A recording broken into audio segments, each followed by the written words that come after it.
Всем привет! Соңғы кездері менде фулглова видео шықпай кетті. Бүгін 5-ші күн сүріп жатырмын.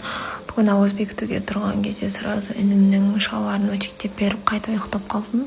Содан кейін қайтадан тұрып, оянып, киініп, таңға қарай шықтым. Бүгін бізде күн еріп, біраз шамалы салқындау болып тұр. Осылай боянып, таксиге міндім. Таңға қарай бару үшін негізі фулглова видео түсірмей кеткеніме себебі күн тәртібім келмей қалды. Қараңыздар, күн қандай күшті болып тұр, бұлттар әдемі болып тұр аспанда. Содан кейін обратно жолда қайтадан таксиге міндім. Жолдан ешқайда соқпай сразу үйге келдім. Кеше үйде шамалы бірге шығып еді, содан кейін шкафтардың бәрін тазалағанмын, соларды орнына жинап, киімдерімді жинадым.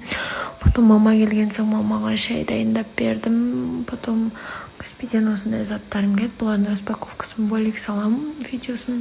Сосын корейскийімді толық арақ айналысайын дедім. Негізі мына кітап өзі 16 сабақтан тұрады, мен 5-ші сабағында жатырмын әлі.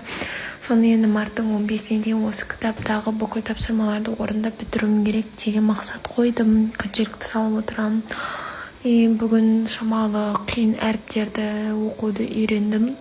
Қайта дұрыс айналыса алмадым. Потом кешке ауыз ашарға осындай сырмен тамақ дайындадым. Потом ауыз ашқаннан кейін бар осы коллагенімнің дәмін көрейін дедім. Осы жолы жасыл емес, осы грейпфруттың дәмін көрдім.